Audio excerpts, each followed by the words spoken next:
We are back. Another episode of the Stern Talk. Josh Messiah, Dean Lolkin, and we've got a very special guest. He is a pro pickleball player out of Carmel Valley, San Diego.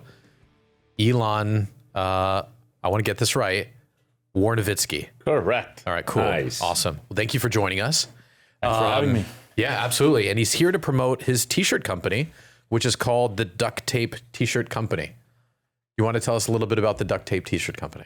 It's an amazing t-shirt company. Yeah. I love wearing these t-shirts. Yeah. Amazon. Awesome. Place to get them. Yeah, awesome. Okay, cool. Well, very cool. Thanks for being here. I was like, what? I thought he was going to take it somewhere really. Me too. Yeah, He didn't. He tried. He kept it PG. Yeah.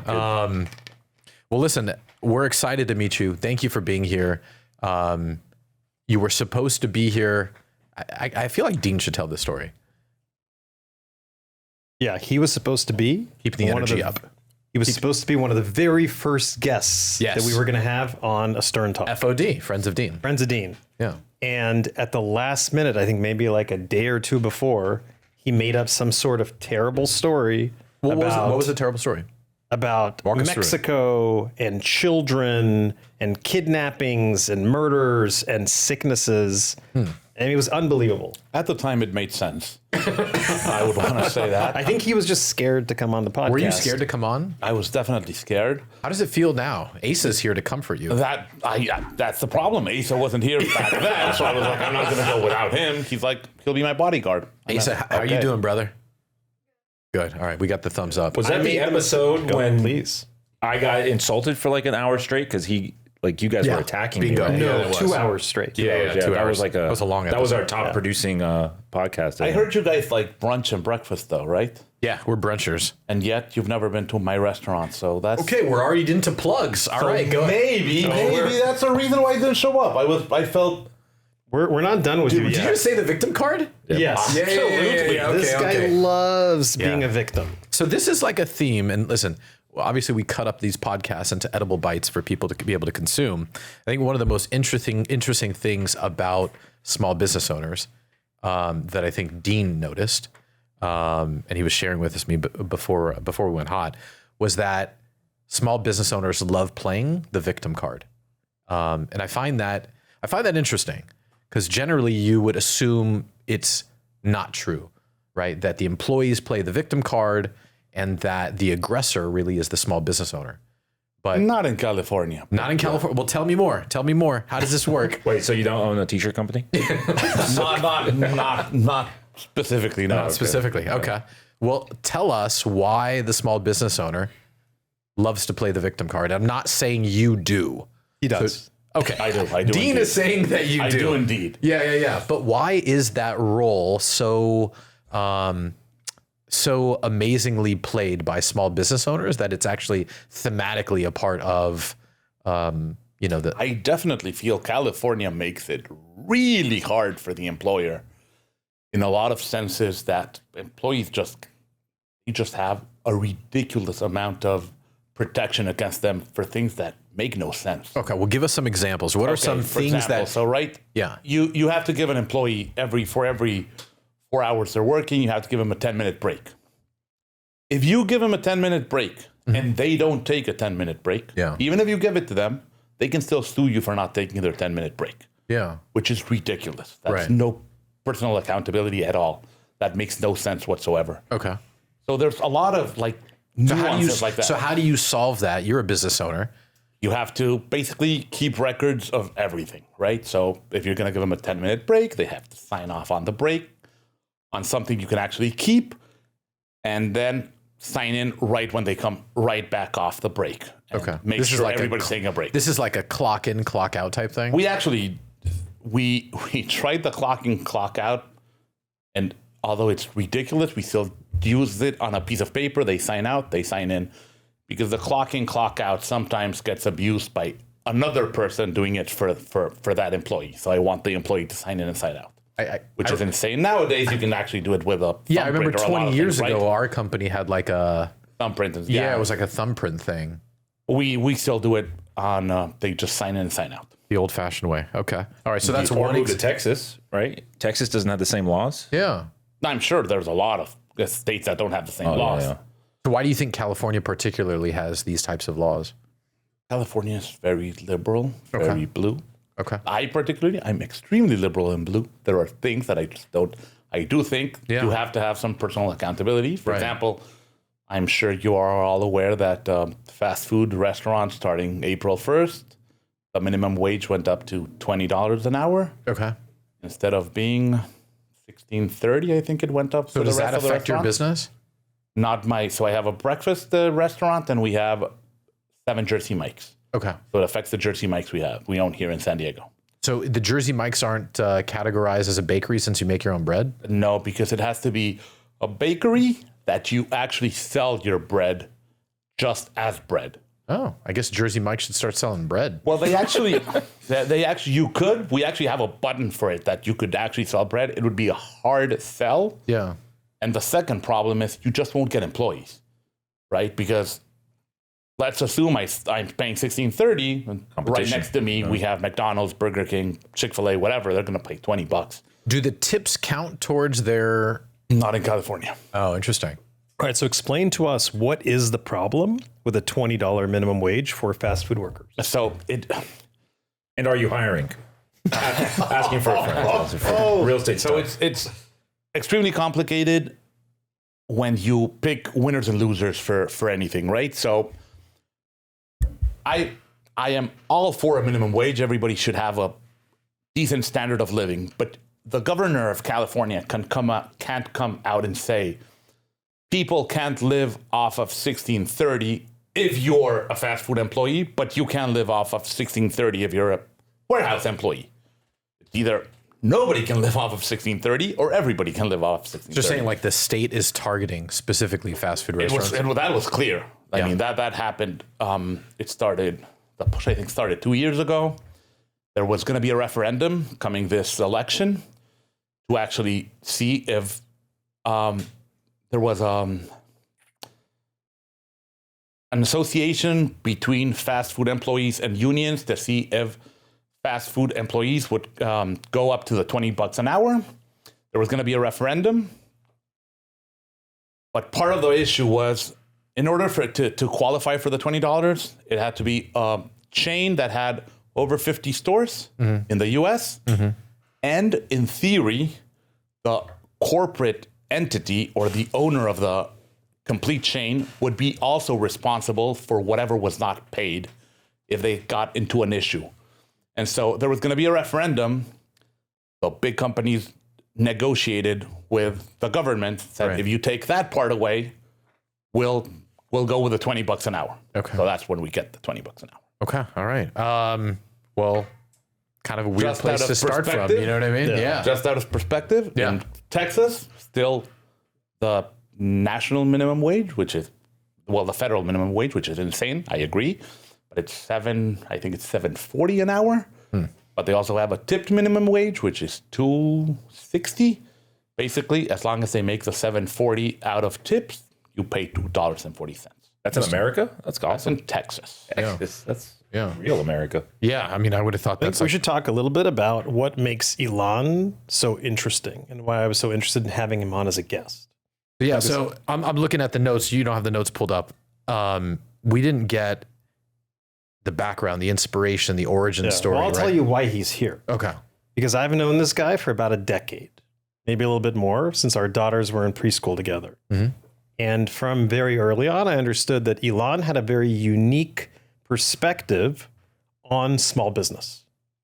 He's one of the very few people out there that has tried his hand at probably, a dozen different types of small businesses.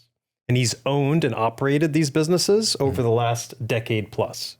Everything from locksmiths to perfume stores to food service. I mean, even tax preparation. Okay. So, and over the years, I've heard him analyze and talk about looking at various concepts from escape rooms to pizza restaurants. Love escape room. And so this guy has such a unique perspective. Most people know something about one business or maybe two types of businesses. Ilan has examined every business under the sun.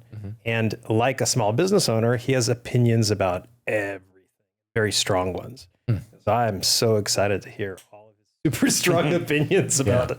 Women love men with strong opinions. Oh, Yeah.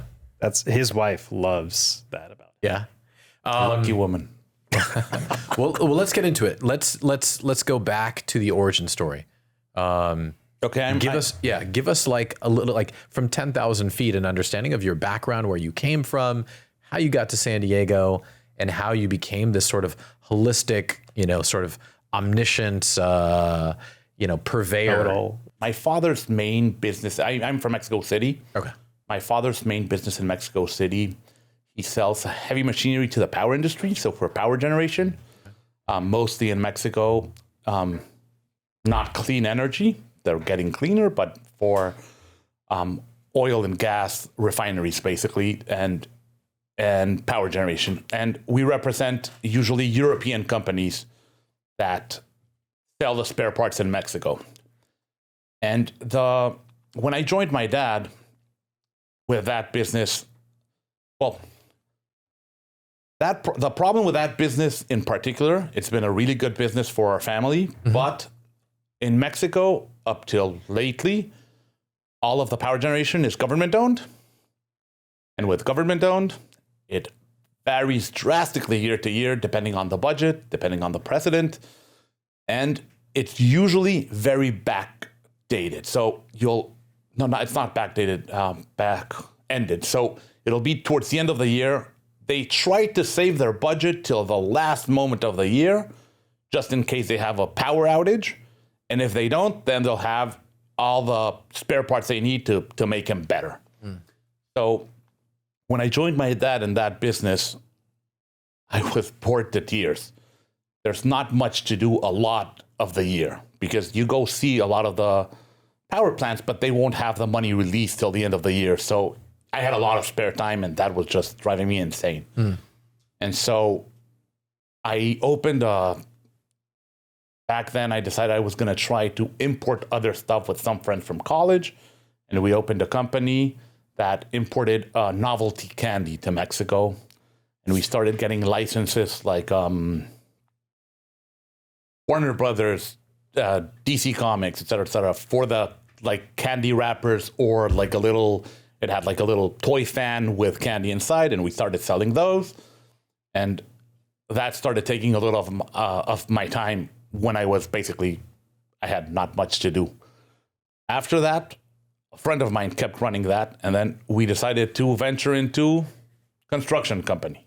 Logical shift. Absolutely. Absolutely. From novelty candies branded by DC to construction. All right. General contracting or something specific? Middle income housing. Okay. Our first experience in Mexico was terrible, awful.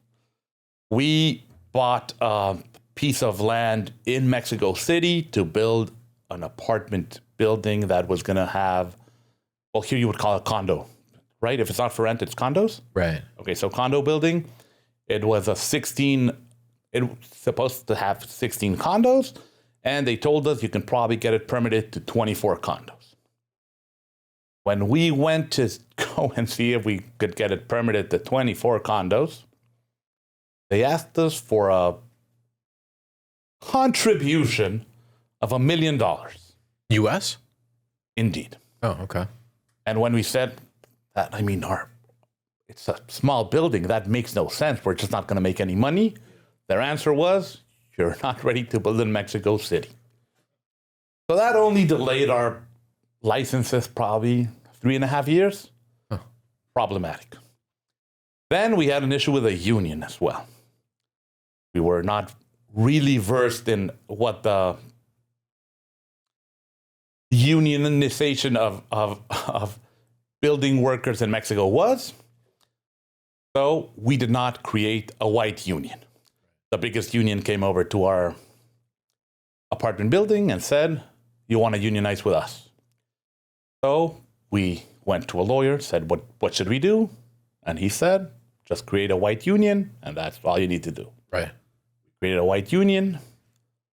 Maybe a week later, a school bus with maybe 60 people with chains, bats, comes over to our construction site. They come down and they call up all of our construction workers and say, okay, starting tomorrow, if we don't get paid, we're going to come and beat you up every day.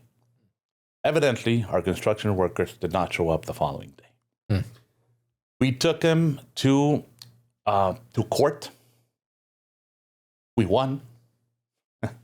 After we just left court, they said, I don't really give a shit if you won or not. Yeah. We're still going to beat them up. So that didn't really work as well as we thought. We had to basically negotiate with them. It was not a pleasant negotiation. There was a gun involved. It was not nice, but eventually we unionized with them. We finished the building. It was a horrible business. It took us maybe 6 years to finish it, and basically we got probably a 4 or 5% return on investment in a 6-year period. Yeah. Not Wow. good. No. Okay. That the lesson about white union is kind of like esoteric, but interestingly enough, we do have a white union in Mexico. We do in Mexico. Yeah, it's insane. So, No one knows what that is. But it's Okay. esoteric. We'll leave it at that. okay, But yeah. the white union is basically you create your own union for your own people, and then basically you're Yeah. unionized, right? It's to save on taxes. What's that? The white union. For companies to save on taxes.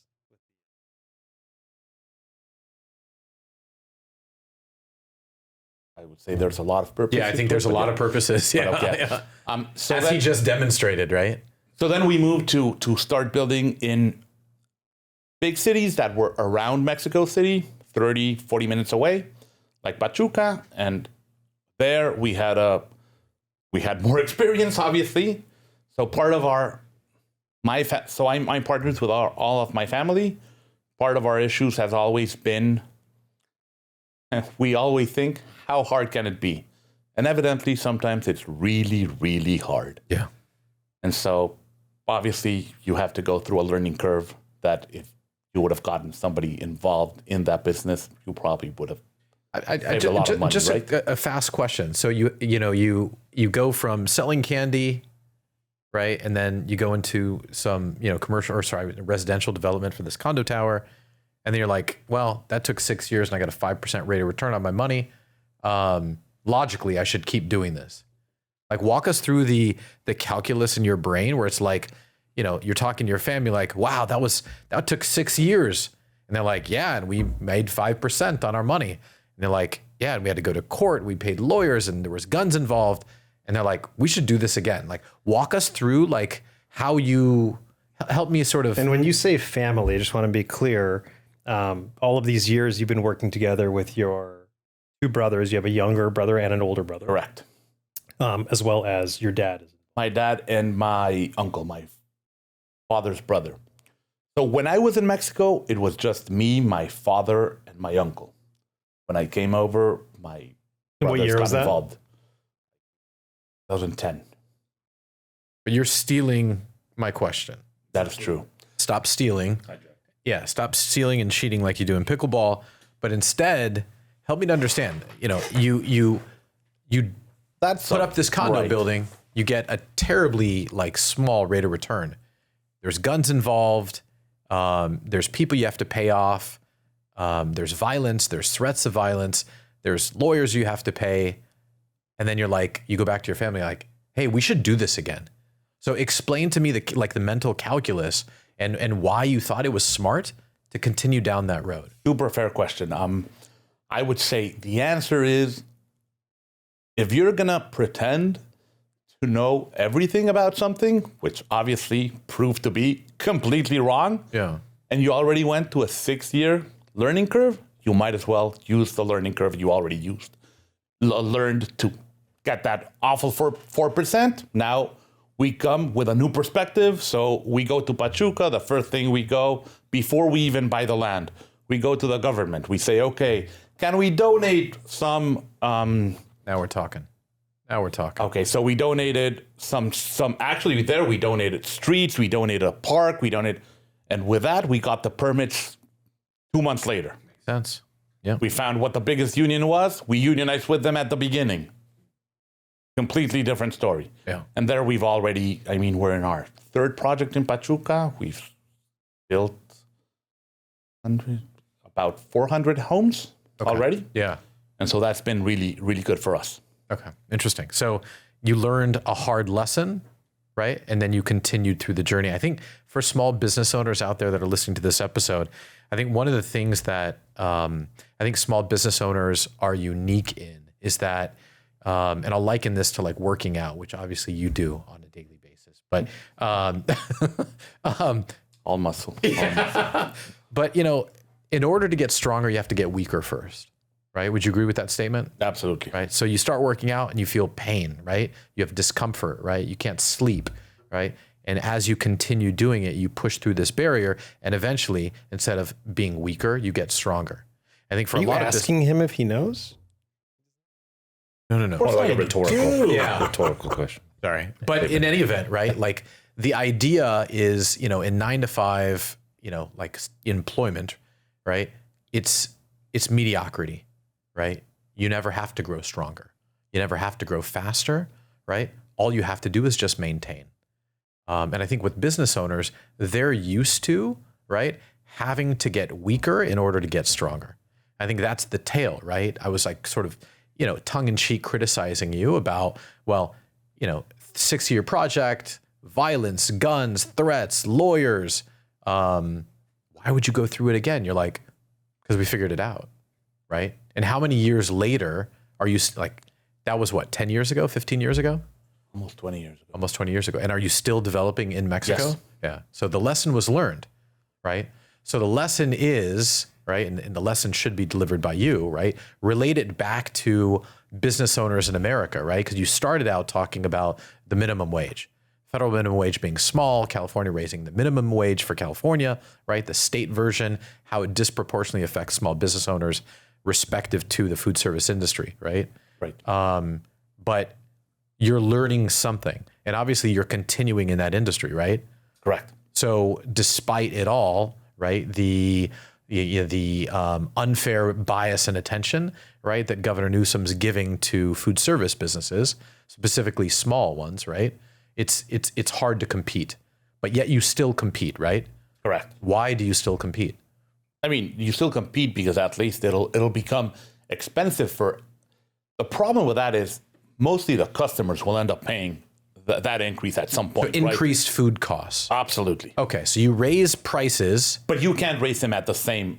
You'll struggle for a bit. You can't raise them at the same 20% that or 25% that your minimum wage was increased, right? But eventually you'll get so there. let me understand, Dean, and I need your help, right? Because inflation, right? Newsom's causing, right, unfair inflation as it relates to like the labor, to the wage, right? To the wage and hour issue for fast food employees. So he's creating inflation, but he thinks he's combating inflation, right? But then from the business owner perspective, they're just going to raise all their costs, right? To compete with having to have this disproportionately large, employee base that is always threatening to leave and go somewhere else where they'll make more money, as you said. Newsom, right, and politicians in general live in a fantasy world. Okay. Where they Break believe, it down, because I want to understand that. Yeah, the fantasy world is that if I increase the minimum wage for lower and middle class employees, Okay. it's a free lunch, right? Their standard of living is going to go up. And who am I harming? Well, I'm going to harm the big bad business owner. But the reality is that the big bad business owner, especially a small business owner, can't raise prices like Ilan just described at the same rate that these wages are being raised. And so what's happening is that you're simply squeezing their margins. And so the people who are the employer are suffering because now the business isn't making enough profits. Mm-hmm. And so you've got your employees that might feel a little bit happier because they're able to pay their bills, but their employer isn't thriving. And so that means that there will be no more expansion opportunities for those locations. Right. That means there will be no more management opportunities for these people. So it trickles down in a negative way to those employees that feel like, gosh, I got a little bit more per hour. So to kind of cap this off, who wins, right? the legislators in Sacramento are pushing the governor to do something, right? He enacts this law, or he signs off, I should say, right, on this piece of legislation to increase the minimum wage as it relates to food service employees, right? And obviously, there's some exemptions for his friends, right, as we saw. But how does it end? Because it seems like a cat chasing its tail. Yeah, it's silly. I mean, who wins? It's a great question. There's got to be winners and losers, right? I mean, if you're increasing people's wages, guess what? They're going to pay more taxes. And when they pay more taxes, right, those taxes go into the coffers of the government. So these politicians who are spending way too much money every year, right, and running deficits, can keep doing that. Right. So for them, it seems like a great idea. Again, more taxes for the politicians. Why? Because the sale on the house? More property tax, right?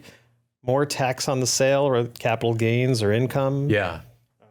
But Ilan is in a really interesting place. So Ilan, you have two sort of food service concepts, right? One is subject to this rule and one is not. What are the restaurants? So your workers should be moving from one place to the other to get that $20. I think your pancake employees should be leaving and going to work at Jersey Mike's. So we have a breakfast concept called Slap Your Jacks in North Park. Obviously, sit-down restaurants, the waiters make a substantial amount on tips. So, what does substantial mean? Walk us through that. It definitely varies from restaurant to restaurant, but I can say it at least doubles their hourly pay. At least. So walk us through this, because I think this will make like an interesting anecdote. I want to work I want to work at Flap Your Jacks. You're like, okay, William, you seem like you're a smart enough guy. I didn't say that, but we'll have you be a waiter. I'm going to pay you $20 an hour. No. So for a waiter, I would pay the state minimum, which would be the $16.30. Okay. First of all, I'm out. I want $20 an hour. Right. That's what the guy just told you he's going to double your wage. I don't care. I want my baseline. I'm an experienced waiter. Pay me my $20. I would say no. Okay. Interesting. All right. Wow. Okay. This is I'm going to Jersey Mike's. All right. So I'm 16 an hour. And you're saying that with tips, I can now make $32 an hour. At least, yes. Okay. Well, let's say I make $50 an hour. How many hours do I get to work at Flap Your Jacks? That's probably only busy for half the day, right? That actually for us, it's been very beneficial.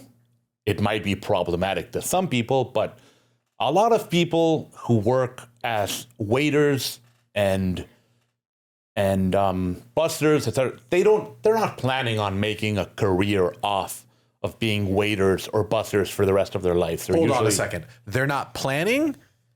They're not planning? Okay, because I've sat in a lot of Ubers before, right? And you always want to be like, hey, how long you been driving for Uber? And they're like, oh, this is just like a temporary thing. I'm like, oh, how long has it been? They're like, 17 years. Okay. Right? I would say the rotation would clearly say they are not doing this for a long period of time. Okay. Different in the kitchen. Kitchen staff usually are planning to be kitchen staff. Okay. So do they get paid more? They do get paid more. How much more? It varies again depending on their expertise, but it goes up to about $30. Anywhere from now we're talking. Do the people in the kitchen also get a piece of the tips? That's a complicated question. Yeah. I would say yes. But you can tell me the truth. No. Yeah. Tell me the truth later. It doesn't happen everywhere. Yeah. The problem is the tipping rules in California are tough. Tipping rules or tipping laws? Tipping laws, sorry. Okay, no. Yeah, fair enough. So for example, a hostess cannot get any part of the tips. It's illegal for a hostess to get tips. Really? Yes. Why is that? You have to be in chain with food service throughout the chain of service whenever they order to getting the food. Wow.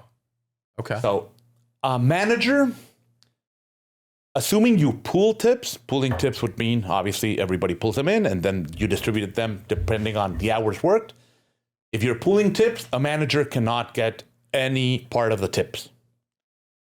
You're not allowed to tip managers unless the manager is actually being a waiter on a table. Then he'll be able to keep his tips as a waiter. Otherwise, you cannot. So the kitchen staff does get a percentage of the tips, but it's a much smaller percentage of the tips. Do you determine that? We do not. Yeah, we have a policy on how we're going to work that out. And basically, we don't pull tips because waiters don't like to pull tips. It makes some sense. If you assume you give a better service than your fellow waiter. All right. Well, we belabored that point, right? I think we now understand sort of the mechanics of the tipping culture as it relates to the laws in California. Let's get back to the, because I derailed the story because I wanted to know about like decreasing margins and stuff like that as it relates to the construction, rehab industry and so on and so forth. But let's get back to the origin story. So we're in Mexico. We've learned what to do, what not to do as it relates to working with the government, getting permits, as it relates to getting, cozying up with unions and not trying to do your white union, donating parks and donating streets and things of that nature. So walk us through what's next and go slowly because I'm interested to understand. So by then my older brother moved to New York. He was working in the finance industry. He did an MBA there. He was working in the finance industry. And eventually, we had all decided we were going to move to San Diego. My parents bought a condo here since I was a kid. So it was an easy place for everyone to just reconvene. I moved to San Diego in 2010. Both my brothers were already here. And did you leave the construction, like the development? And so the theory was I was going to be in Mexico 1 week a month. My dad was going to be in Mexico 1 week a month. My uncle was going to be in Mexico 1 week a month. Okay. All right. So equally sharing the responsibility. My dad and my uncle decided not to move, so they are still in Mexico. Okay. Good. They're there all weeks of the month. That's fantastic. Yeah. Absolutely. I go there at least 1 week a month. Usually now my older brother Mark goes with me. He is in a partner in everything we do as well. Mm-hmm. And so when we moved to San Diego, we had a company that was flipping houses actually. Interesting. Wow, that's. But then obviously after the downturn in the real estate in 2008, 2007, we abandoned that. Then we bought a company that sold laptop batteries online. Okay. That we closed in 2017 or 2016. Mm-hmm. That did really well, but eventually laptops got so cheap that it was just people weren't really buying extra batteries when their battery ran out, right? Yeah. We bought some perfume stores down at the border in Las Americas Mall. That did really well. We were selling also perfumes online. With COVID and not having people cross over, we shut those down. We stopped selling online. It doesn't make a lot of sense anymore. The margins aren't there. What is the margin on a bottle of perfume? I've always, it's like you walk into those stores in the mall. Insane. If you're talking like a Fashion Valley, like a Sephora, I would say at minimum 100%. It's just alcohol, right? It's insane. It's at minimum for them would be 100%. For us, we were at an outlet store, so we sold them way cheaper. But it varies. Like most of the perfumes or colognes owned by artists, like if you're getting the Britney Spears you probably at least triple the price, even in an outlet store. So a Sephora would probably 6 times, 7 times the price. But at the store at the border where they're selling perfumes, I assume you pay commission to the salespeople, right? We do. Okay. Because that's a very aggressive sale, right? And a lot of people would just buy and probably sell them over in Mexico. They would buy more than one. So interesting. Okay. Some tourism, but there was a customs bridge built that went practically into Las Americas outlet. So a lot of people would just come over. And so when COVID hit, that the border was closed for about a year. Yeah, the business just died. Died. Yeah. And And in internet, the margins aren't there. You can't. And why is that business good at the mall but not good online?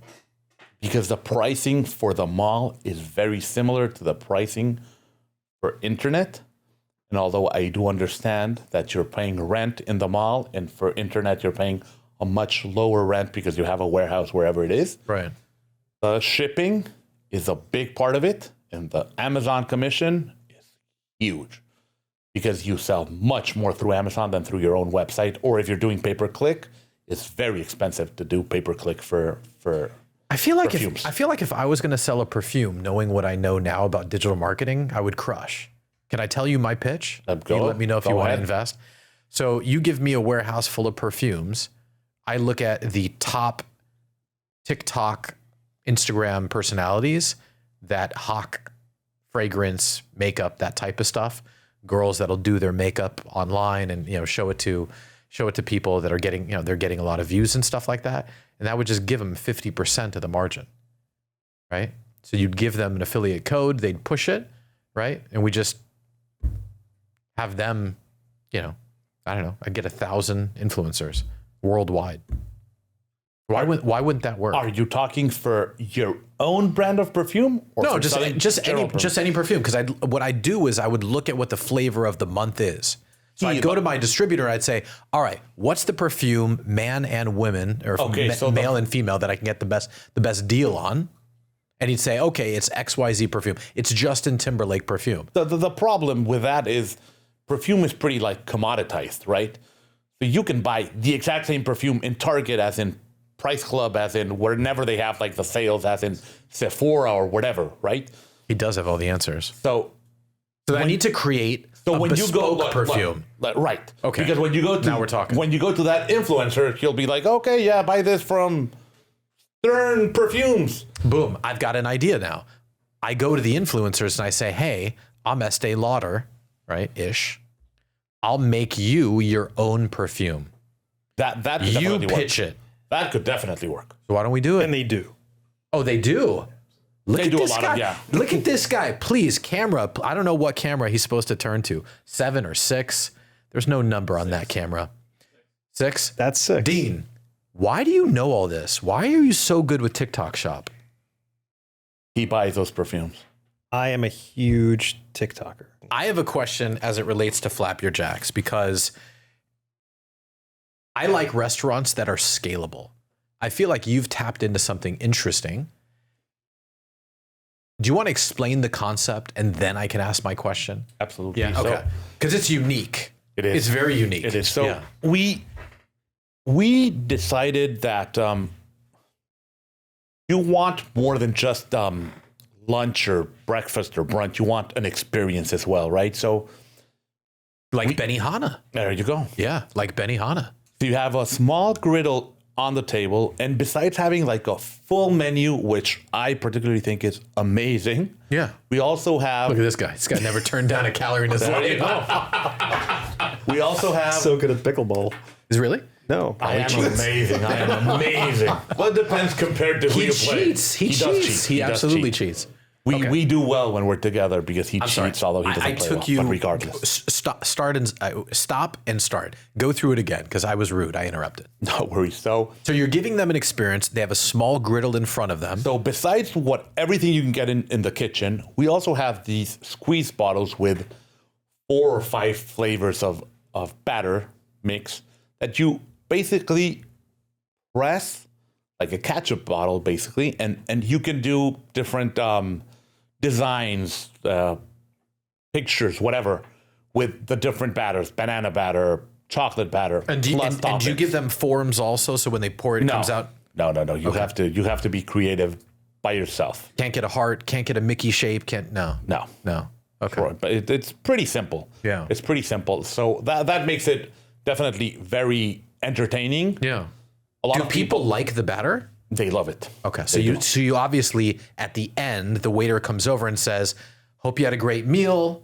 What I want to let you know is that the utensils that you use, as well as the forms for Mickey and all that, you can buy. These are what we have to offer, as well as we also sell the batters. Which ones would you like? What can I We do not sell the batters. Got it. All right, we're getting somewhere. Why? We do not sell the batters because it's harder than you would think. So you've already Hard to sell? hard to keep, right? Hard because to keep. When you're making pancakes. Oh, got it. So you sell our batters are already made, right? but you sell the dry mix. So we don't sell the dry mix. Of course not. Okay. And why do you sell the dry mix? Because we don't have we make everything fresh every day. So our banana bread butter has fresh bananas. So I don't have a dry mix that has fresh bananas into the basically mixed into the I could wreak havoc in your business. I would come in there for 5 hours and I would expose to you all the missed opportunities. in order for us to be doing that in a different place to add all the ingredients so you can actually do it at home and basically it would keep. Do you have a warehouse where you're making all this stuff or are you actually making it on site? We make it on site. Because that's what we need to change. We need a warehouse. We need a warehouse where we can start mixing this stuff. And then we need some distribution through, I would argue that we need to sell this at local coffee chains, right? I know a guy who has one. Yeah. I mean, we could sell this at Everbowl. We could sell this at Better Buzz. We could sell this at numerous San Diego-based coffee shops, right? Have a little piece of space on the wall. I think we could sell this at Target. I think the dry batter. Yeah. Have you thought about the Costco part? We have not. Because, again, we would need to first create those recipes to be dry and well stored for. And that's a whole new business. And evidently, we do plan on doing that at some point. Because I think if it tastes good, I think if it tastes good, I don't like labor, but I like scale. So if the pancakes taste good, pancakes, schmancakes, I want to put it breads, muffins, all types of baked goods. I want to put them in Sprouts. And I want a little display that says local Mexican-owned business, right? Support it. Boom. And I have all the different things, and I want it front and center. So when you walk into Sprouts, you got to walk by it. So he's never been to your restaurant, but he's already started a business. I love it. I love it. Yeah. I would recommend you going to our restaurant first. Let's do it right now. But when anyone says, come to my thing, and I say, is it south of the 56? I learned it from Dean. No, Ilan, when he first opened the restaurant, he asked me, he said, are you going to come? And I was like, no, I'm not. It's too far away. I can't. And I also don't like breakfast. So. Well, interestingly enough. Specifically pancakes. Well, hold on to that, because I think he's onto something with this concept. I think this would crush in Las Vegas. I agree. Yeah. So I think that's the next market if you're looking for an investor. Also, I would just like to say this and put this out there. I hope Siegel's watching, right? Dean, you know where I'm going with this. Siegel's Bagel Mania. We are ready for you here in San Diego. Let's do this. We will invest in that business. Ilan Wornovitzky. Yeah. Mikey G. Yeah. Dean and Billy. RMD. We're ready to go.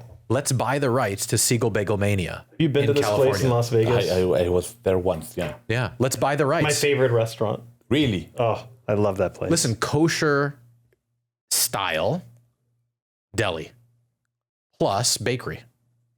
Genius. Zero competition in San Diego. None. There is none. There's one. There's DZ Aiken's. No one goes there. Milton's awful. And then there's Milton's in Del Mar. Horrible. Yeah. So in any event, all right. Let's get back to the origin story. But listen, the good news is that he's got 1 Flap Your Jacks, but 7 Jersey Mikes. Well, hold on. You're tempting me to go to the Jersey Mikes. We'll analyze and attack that in a minute. But how do you even get the inspiration, right, to start a pancake restaurant, let alone a pancake restaurant that is south of the 50? No, listen, no one's going to understand that, right? This is like a nationwide thing, but everyone knows the difference between north and south. Yeah. Okay. All right.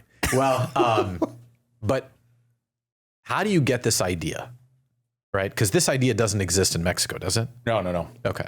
No, I mean, pancakes in Mexico, everybody eats pancakes in Mexico, but they're not as big as they are here, right? Right, but I mean, not the pancake aspect, right? But more along the lines of like, trying to think of the right word, but where you sort of... make your own pancakes. Yeah, it's like make your own. So it's got that element of like Benihana or like Korean barbecue, right? Yeah, well, yeah. It basically we wanted also an experiential sort of thing in the restaurant. Now, I would definitely want you to go down there, and I would bet you would not find better Benedicts or better chilaquiles than our chilaquiles or Benedicts there. Okay.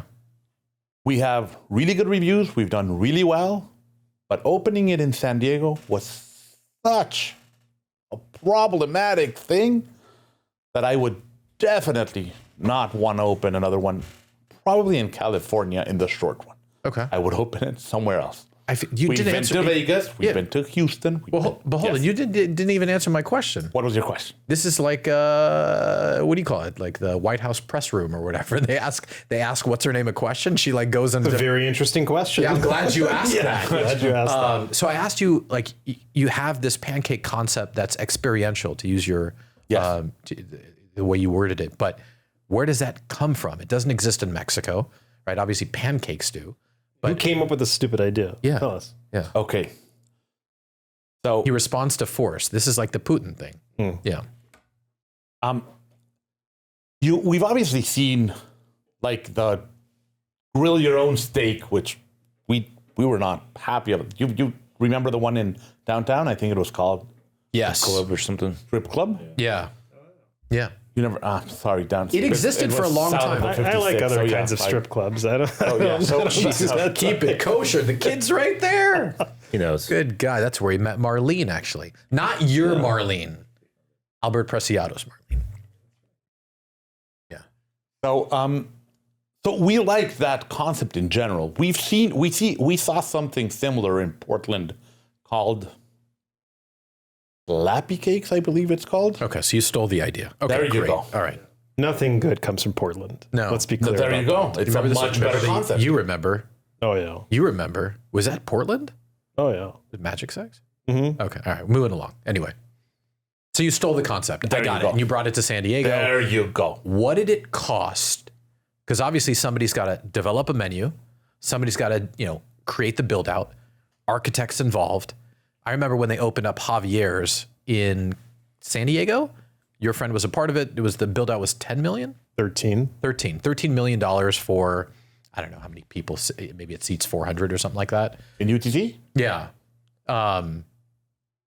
Walk us through how you put the building blocks together, right? You're a construction guy, perfumes, dos por cinco, right? Like selling at the border, like how do you go grabadores, perfumes, cables, how do you go from that to, I think I'll steal an idea for flapjacks from Portland, Oregon. How do you put the building blocks together? Okay, so we like the idea. We're not fans of the menu over there, so we decided not to. If not, we would have probably asked if they franchised or something. Right? Perfect. Got it. So We it came like from a more- bad more the experience. concept that, yeah. So I think that's super interesting, right? As a small business owner, right? You either work within a organization and you're like, I can do this better myself.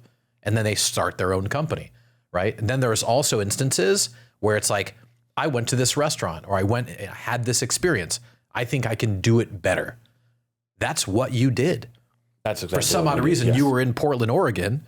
Somebody recommended a restaurant or happenstance you went there. You're like, this is a great concept, but the food sucks, right? Is limited operating hours part of the decision-making process? Yes. It's interesting. The Original Pancake House is another one, right? Breakfast Republic. I mean, these places function only until like 2 or 3 p.m. Yeah. And so labor costs are contained. Yeah. You still have to pay for a lease, which I would argue, as an aside, I know it's taking like the listeners in a different direction. I would do something with that Run a space. strip club the rest of the time. If you can, it's amazing, but I wouldn't run a strip club. You know what I would do is I'd start baking things and get that out. I'd buy some trucks and get some distribution, and I'd get that stuff out for the second half of the day, right? So I'd have any place where I'd run a restaurant, the back half, right? You took me to a great coffee house in Esco. Front of the house, they're selling coffee, right? And other high margin items, right? Back of the house are, Baked goods, muffins, croissants. that they're baking on premise. They're also what are you calling their own coffee beans, right? What's the word I'm looking for? roasting? Roasting. So they've got a roastery, if that's a word. They're roasting the coffee beans, and then they've got the equipment to bag it up in the back. And that's what I would do. I think I look at businesses, right? Because I've seen over 20 years of being, right, like the largest privately held, right, small business lender in America. I look at all these businesses and I look at what they do and how they operate, and I'm always poking holes and asking questions. If I'm going to operate a business like, I wouldn't say Flap Your Jacks, but just in general, as it relates to businesses where there's like, we're only open from this time to this time, I'm looking at other ways, right, of leveraging that space, not necessarily the same labor, because I don't need to keep people there all day. I'd rather bring in labor for a short amount of time, right? I think it creates competition within the labor force. Like, sorry, we can only get you 4 hours today, but you know, maybe in 2 months, if you keep working hard, we'll try to get you 8 hours, right? Something like that. I like creating competition between people, but that's what I would do with the back half of my restaurant, assuming that I had a good menu. I would not probably recommend that idea. I understand what you're saying. Tell me why I'm wrong. Because usually for a restaurant, you are paying premium lease. You want a really good location. So you're going to have a bigger space in the back for you to create something in the afternoon, get something in a warehouse district and do that in the afternoon. It makes no sense for you to be paying premium lease to actually do something that's not really open to the public. And then you can sell it in your restaurant if you want in the afternoon. Yeah, sure. Okay. But it makes no sense to be paying premium lease for something like that. So you have a restaurant that operates from, let's say, you know, the workers are getting there at 6, they're prepping the batters and all that kind of stuff. We close at 3. And then you close at 3. And so for the back half of the day, right, I don't know, probably takes 3 hours to clean up, something like that. No, less than that. But so let me ask you a question. Yeah. Name a restaurant that you consider. Do you go out for breakfast at all? I do. Okay. Name a restaurant. As a Jew, that's my favorite meal. There you go. Because you never know if you're going to live for the rest of the day. I completely agree, but he's an awful Jew and he doesn't go to breakfast apparently. Whoa. I will go to Siegel's Bagel Mania every time You I'm in Las said you Vegas. don't like breakfast, you don't go out to breakfast. I Don't try do to. like Bagel Mania. When he's in a good mood, Testify. and he's at the Wynn Tower Suites, of course, and he's got that big room. Thanks for the upgrade. Shout out to the Wynn. We will walk down and we will go to Siegel's Bagel Mania. It's an experience. I have a soft spot for bagels with lox and eggs, Papers. capers. Do you have food like You're a that? disgrace. Jeez. Happy Passover, everyone. Get rid of the hummus. Just talking about hummus gets me all hot and bothered. But in any event, so that's a bad idea, right? All right, so I was asking you, so you like breakfast. Name a breakfast place that is also full for lunch and dinner. Okay, hold on. People don't like that. Dude, in California specifically? Sure. Or just everywhere, anywhere. Katz's Deli. Katz's- Full. Which one? Is it? Can I drop a mic? Katz's Deli. They're busy all day, even into the night, in New York. But delis, okay, no. First of all, delis, you could have said the same thing 10 years ago about Stage or Carnegie. Yeah. Look at them now. Yeah. Nowhere to Those be were found. dirty restaurants, by the way, in Los Angeles. Those are- What I'm trying to say is most people try to, once you peg a restaurant as this is a breakfast place, it's really hard for them to be, even if you had great food, for them to be like, oh, you know what? They also have great dinner. Let's try that in dinner. Yeah. And the ones that have tried or done that are usually more like an IHOP, a Denny's. So yes, if I could get people all through the day, I would love to have that happen. Okay. It's just very hard. Okay, so you've answered that question fairly. I agree. You win. Small business owners love to win. They love to argue, but more than they like arguing, they love winning. If you would Somehow like winning at hotel restaurants pickleball, don't have this issue. What's that? Hotel restaurants don't have this Captive problem. audience. Right? They have a Captive captive audience, audience. so Captive maybe audience. that's an unfair comparison. Captive audience como if sus you niños. like winning, Porque play pickleball with Mr. Lucan, please. Wow, he almost got your name right. So offensive. Yeah, well. Okay, listen, I have another question. Yes, sir. How long have you operated this restaurant? We had the fantastic luck of opening 2 weeks prior to pandemic hitting. Oh, sounds like Mikey G. So we opened Sounds like and Mikey closed G. like Huntress 7 and times. Do they play together? Do you guys play pickleball or hang out? Do they know each other? No. Oh, you guys should. So just met. Ilan just met Mikey G. Okay. He played poker with us for the first time. How was that? That was awesome. We had a great experience. Mikey G loves taking new people. Do you play poker? Like, I play poker. oh, okay. So he didn't take your money. Is that why we didn't get invited that's so- this time? That's another small business owner quality. So Ilan likes playing poker because he likes berating everyone at the table. Dean is the kiss of death. If he sits next to you, Wait, in business or just anything. Oh, it's a mala suerte. Exactly. Oh, okay. Yeah. Like you remember the cartoons with the little the halo? cloud? No, the little cloud? cloud raining on top of you? That's Dean. Oh, he's like You somehow you're like partnered Eeyore, you're with like him, right? Eeyore. Eeyore, the guy who's always sad. Exactly. Everybody forgot Remember, we're about back my to birthday. the lack of accountability, blame, victimhood, right? I was going to say, I like Prototypical small business owner. I like him too. pretty happy all the time. I like him too. He's just the kiss of death. He brings bad luck. I've had good luck with Dean. So No, far. I would argue. You gonna leave me hanging? What the? Listen, I would argue after being Dean's friend since 1989 that instead of saying that he's the kiss of death, I would just say he's overly conservative. So like, you know, you want to critique people. Really, that's the only thing I could ever pick on him for. And I think as time has elapsed and he's gotten older and realized, I think, his own mortality, he's become less risk averse. But I wouldn't say he's the kiss of death. I would say I'm more of the kiss of death. If You need a dumb idea. If we're talking about pickleball, he's the kiss of death. I was playing poker, okay? Yeah. I did not win a hand.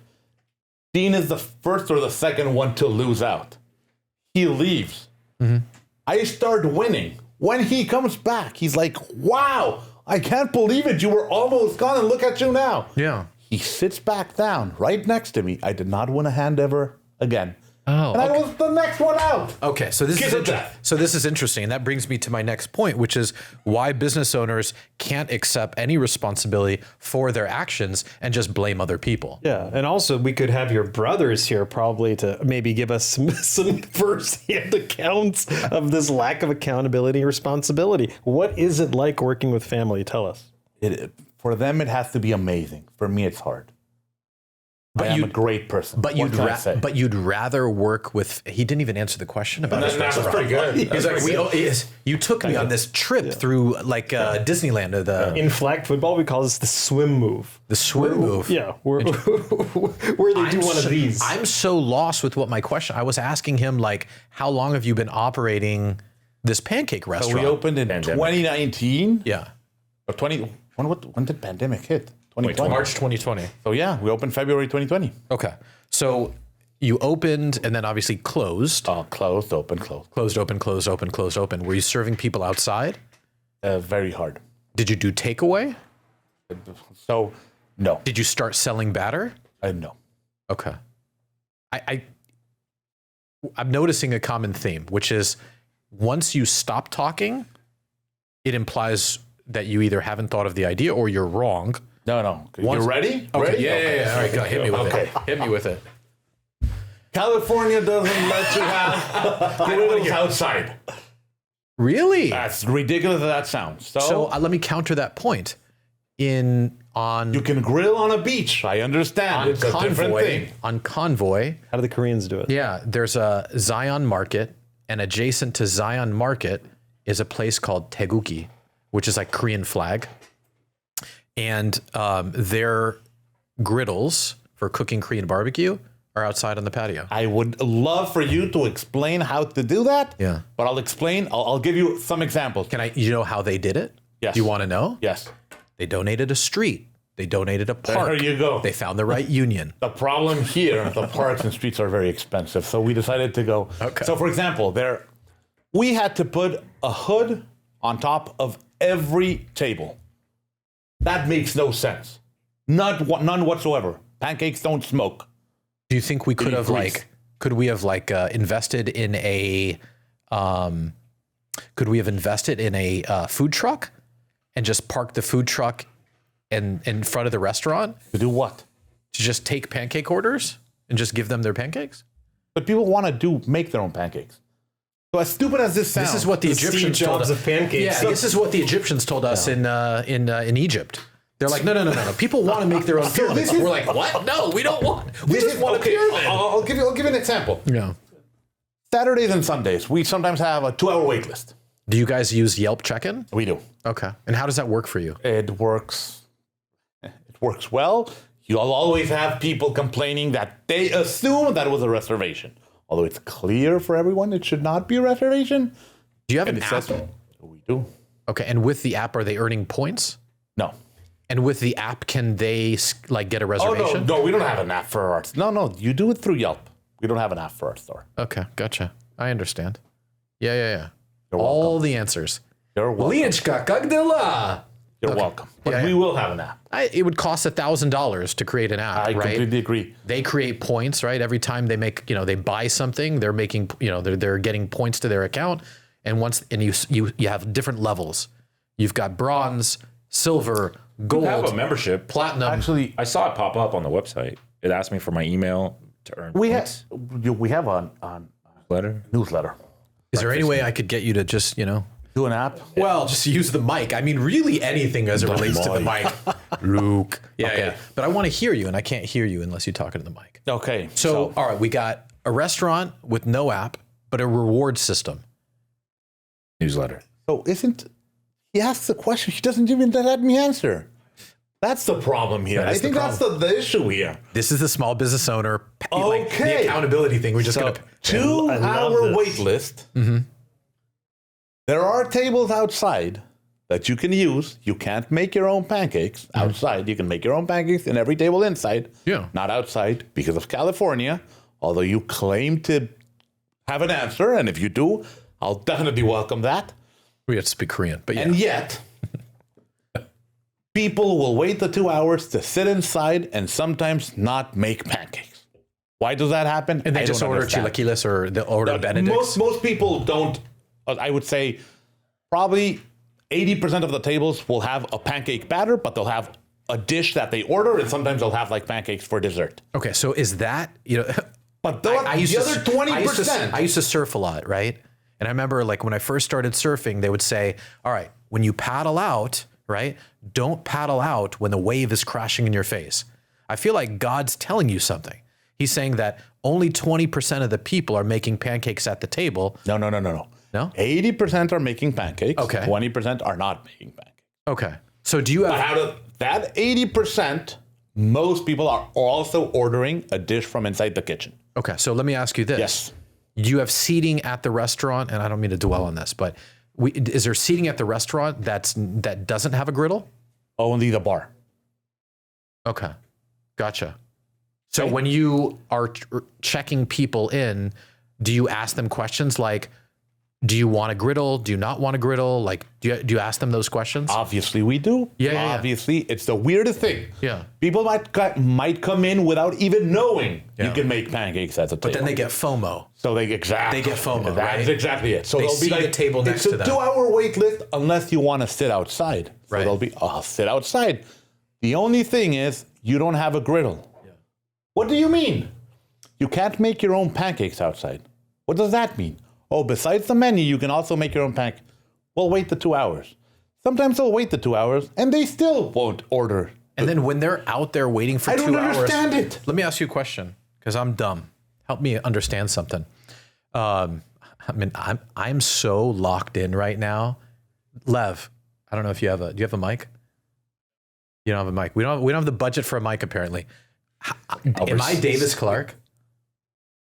I'm so locked in right now. I'm super locked in. You got people waiting, captive audience for 2 hours.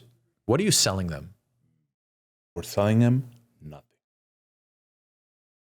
So that we're clear. We're not selling perfumes, cables, grabadoras, anything like that. We're selling them to walk around North Park. That's what we're selling. Interesting. And do you guys sell, like, do you have like a coffee cart or anything outside? Are you serving them? not. Okay. Like I'm Middle Eastern, right? So like, when people come to my tent, right? When people come into my house, I always thought this was weird because you did go to Miami to your own family's house and they didn't offer you anything. But when people come into my tent, I'm offering them something. I'm offering them tea. I'm offering them dates. I'm offering them something to eat. If I owned a restaurant and I had a captive audience for 2 hours that's standing outside You know, like waiting.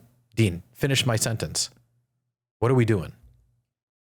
I think by this point, we've all learned that as a small business owner, if you're looking at the restaurant industry as a potential industry and you have not tried this before, this is a very difficult place to park your car. It's a very bad neighborhood, and that you should avoid it at all costs and think about doing something else. When you've watched for 20 minutes, these two go back and forth about the merits of running a specialized breakfast restaurant and the myriad ways you have to supplement your income inside this restaurant just to break even or make ends meet. And I think that's really the lesson being taught here, is that food service is very, very difficult. Okay. Can I piggyback off of that? Sure. All right. This is like Mexican wrestling. He just tagged me. I'm going to come in. I still have my mask on, but Which one are you? He's tagged me. Santo. El Santo. So I'm going to, you tagged me. You already hit him. I'm going to hit him with the suplex, throw him out of the ring. Because you haven't answered my question. Yeah. No, I just haven't let me answer your question. I'm serious. I want to know this. Okay. Before you even, you were first to tell me, do you have Yelp waitlist? Yeah. Have you used Yelp waitlist? Yeah. Do you pay for it?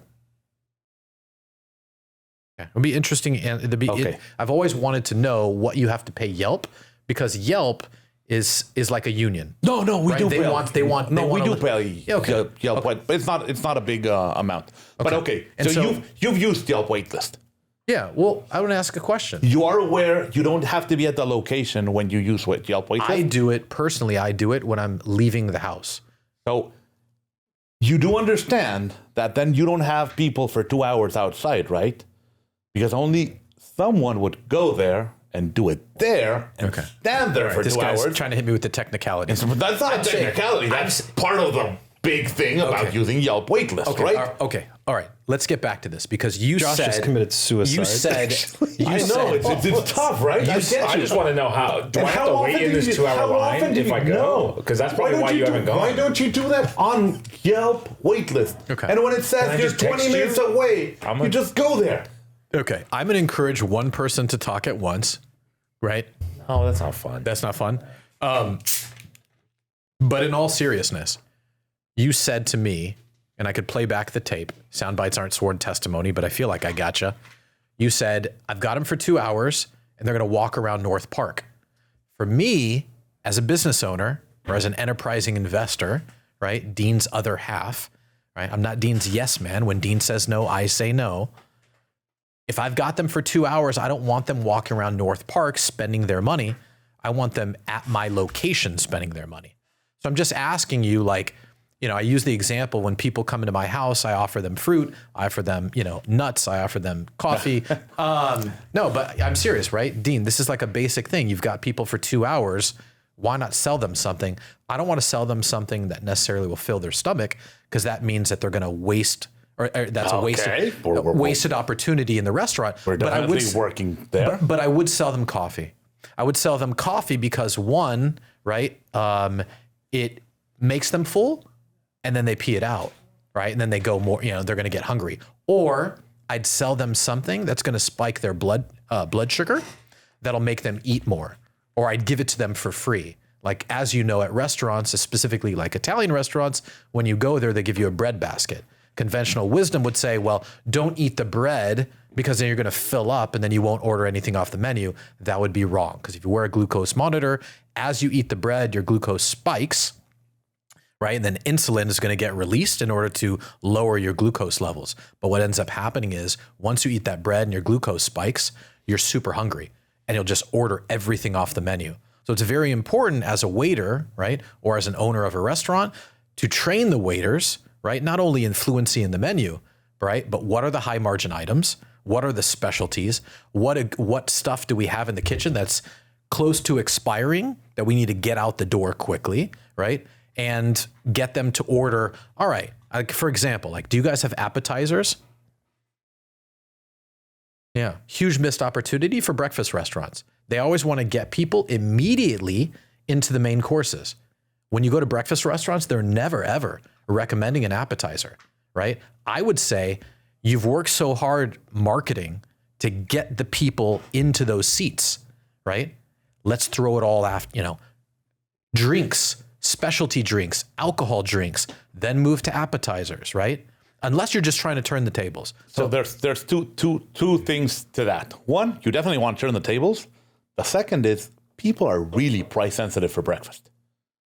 So if you do appetizers and you come out with a check of whatever, $40, $35 per person, you're going to leave a horrible ass review saying, I could have gone to any of these locations and gotten away with a $20 check or a $25 check. That's one. So why don't breakfast restaurants The have other problem appetizers? is, because if you would do appetizers plus that, I'm obviously expanding the money you're spending more money at my restaurant, but you're going to be pissed off that you're spending that much in breakfast, on breakfast. The other thing is, breakfast concepts here, they're usually huge plates. People seem to complain if you don't tell them it's a huge plate if they order something else, but they also complain if it's not a huge plate. So I don't really understand. People complain a lot. Okay. I don't think you answered any of my questions. But yeah, well, Listen, what we know is that you he's should open smart an enough. appetizer. You should do a breakfast with appetizers. You guys need to partner. We talk need to about it. have an Ilan Stern. I think it would be interesting for him to test. I like working with business owners that are coachable. Just like, All right, so moving on. this is the most, and this is going to be a good clip, I think. But I think in coaching and investing in businesses, I like when business owners, small, medium-sized, large, enterprising, when I sit down at the table with them and I look at their concept and I poke holes in the logic. I like when they listen twice as much as they talk. I like when they are hearing what I'm saying and they're listening for understanding, right? Dean has this great phrase, right? Which is, what's the opposite of? Opposite of listening is not talking, but it's waiting to talk. Yeah. And I think that is a very special way, at least in my opinion, that's the best way I could paint using the brush of 20 years of experience in working with small business owners, which is like, they're not participatory in a logical argument, right? A polemic. Instead, they're just waiting to win.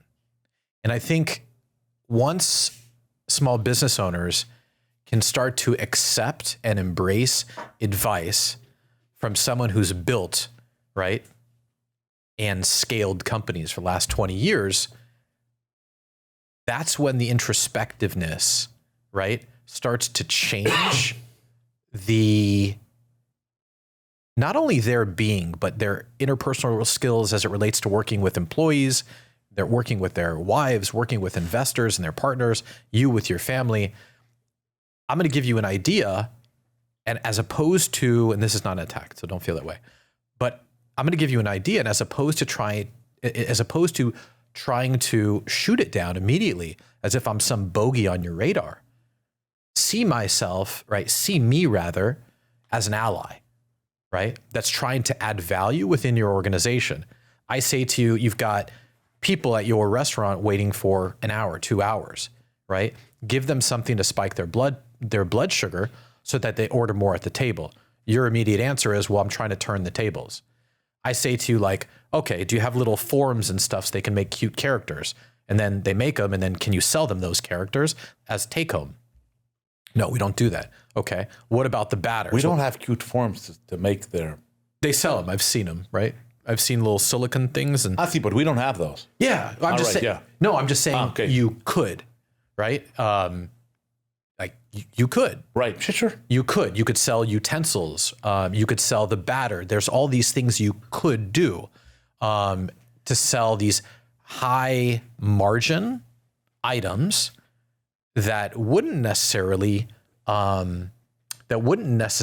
compete with any item on the menu, right? But instead would just augment to a larger and larger check, which in turn, I think, and I'm kind of closing the loop on this, creates a larger bill that the patrons would then tip on, which would then contribute obviously to a larger tip for the waiter.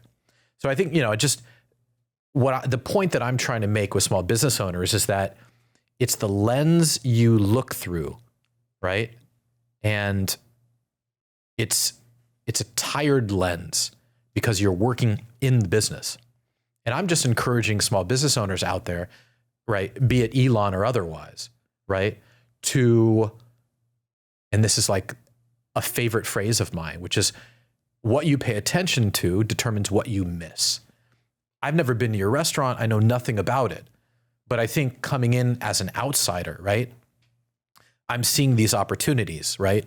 Serve them coffee, right? You said like they're going to go walk around North Park for an hour or something. I'm trying to, like anything else in life, I'm trying to monetize those eyeballs, right? I want to make money off of them. It's cost so much to market a business, right? To get butts in seats, right? So I'm trying to think, how can I recoup all those costs? What can I sell them? Do you guys sell aprons and stuff like that? We do. Okay. All right. And how do those sell well? Not really. Okay. Do your waiters wear the same gear? They wear the same T-shirts for sure. And how about the aprons and stuff like that? Because most people buy the T-shirts, but still they don't sell a lot. We sell more spatulas than anything else, actually.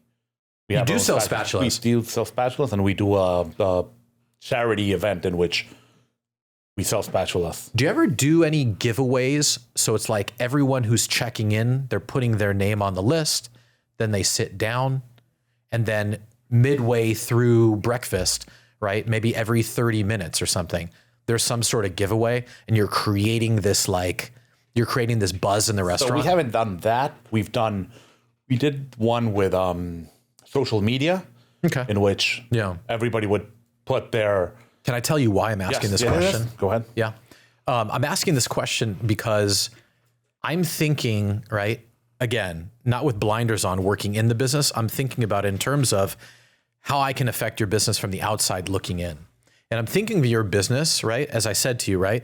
What can I sell, right? And I've told you like tchotchkes and stuff like that. We've talked about dry goods. We've talked about breads and all that kind of stuff. We've talked about appetizers, but you poo-pooed that idea. I still think you borrow examples from other industries or other food service concepts, and you bring it into the business to test. The giveaway idea I like, and maybe I'm stupid, but when we were younger and we would go to clubs, specifically like in downtown San Diego or in Las Vegas, Miami, that type of thing, and maybe you remember this too, right? Everybody's got a table, and they've got pretty girls at the table. You know where I'm going with this? And then you get a bottle, right? The bottle girl delivers the bottles. But for the special tables, they've got the sparklers, and they've got a girl that they're bringing in, and she's on the shoulders of a bodyguard or something. And it's like, oh, it's his birthday or something like that. It creates FOMO, right? Why do they get that, but our table doesn't get that? So for me, if I own a restaurant, I want to create competition with the staff in terms of who gets what hours, right? Sorry, you've only been here this long. You haven't earned more hours, right? Once you reach this level, I want to create competition among patrons. I want the bronze, silver, gold, platinum level where they don't have to use Yelp check-in. Once you've achieved this level, right? You just text a number, right? A telegram, whatever the case may be. And then they're able to secure a table. Right? And it creates FOMO with other patrons. And then the giveaways and all that kind of stuff, right? I want like in Mexico, we'd go on vacation and like on the dance floor, you'd have a guy with a whistle and a bottle of Cuervo, and they're coming up to a pretty girl and they're pulling her hair back and they're dumping the tequila down her throat, right? All of that creates FOMO and competition, right? I'm just thinking about it from that perspective. How do you do that in a restaurant concept, in a breakfast concept? So in any event, you don't have to respond to that. It's just sort of, it's just things, takeaways, things to think about. We've been given our 5-minute warning. Yeah. We do need to wrap up. But we've talked about the breakfast concept, which is Flap Your Jacks. Is it flapyourjacks.com? Mm-hmm. Okay. And on social media, is it just at Flap Your Jacks? Correct. Yeah. Awesome. Do you guys post a lot to social media? Okay, awesome. A lot of video content? Very sad what I'm going to say. Yeah. I don't follow social media at all. Okay. So I And have what about UGC? no clue. What about UGC? Do you have a lot of user generated content? We do. Okay, so people are going there, they're tagging the restaurant. Yes. Yeah, okay, awesome. And do you ever do like competitions with like who can create the cutest thing on their griddle or anything So like that? that's what we did with social media a couple of times. Yeah. People would have to do, and depending on how many followers, they got a gift card for X amount. I love it. Okay, awesome. And that's an integral part of running a business, right? You can't deny that social media for a small business, right? They're good. Yeah? You checked them out? Just checked them, yeah. Okay. No, and in TikTok we've gotten some people tagging us with over 1 million views, and they've done like really well, and those bring people in. Part of the issue, I think, and if you can instruct me otherwise, I'd be happy to know. Yeah. For influencers, for example, influencers obviously nowadays make a huge part of marketing. Yeah, right? absolutely. How is it that I can actually tap into that when it's a location based? Yeah, I think you have to Place, go. I right? think what you need Because- to do, right? I'm hearing you, right? You want to tap into the influencer community, right? To help promote the restaurant. But the influencer community in San Diego, right? Because if it's somebody who's huge, but it's in, I don't know, New York, sure, there'll be some San Diegans looking into it, Yeah. but not enough, right? Well, there are local influencers that go around and try other restaurants. So we've tried. In Orange County, there's Grub with Greg. I know there's a few. Diego's got a few. Yeah, We've tried a few of those, but they're much smaller, right? well, San Diego is a sort of bedroom community, right? So it's hard. So if I have a limited budget and I want to reach a lot of influencers in San Diego, right? I would probably do the spray and pray method, or I just hire an agency, and the agency will be tapped into who, right, the largest influencers are, and you just kind of like let them do their thing. In small business, there's definitely this dichotomy, right? There's this dichotomy in thought of buy versus build. And as someone who's built a large company over the last 20 years, I can tell you, there is no honor in building. Just buy, right? Find an agency, pay them 10 grand. That'll be the budget for the quarter, and see what they can do with that budget, right? If after 90 days you realize it hasn't brought any value, then you've learned a lesson. But I think it's the buy versus build. Don't waste your time as a restaurateur trying to go on TikTok and Instagram and look up who the biggest names are, and then reach out to them.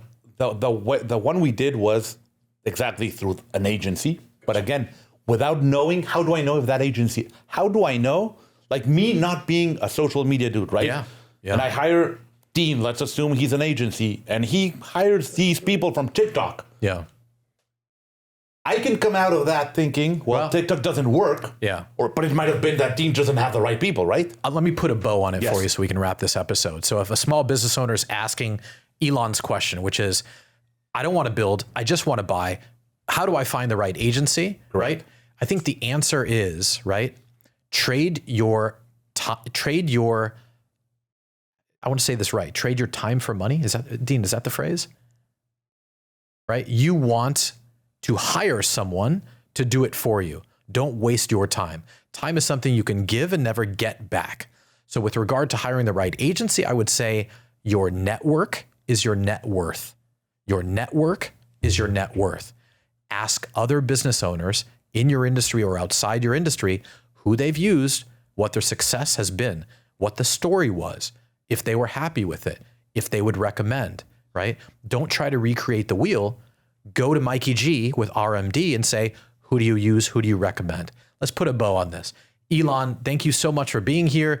You can find his restaurant, which is, you want to plug?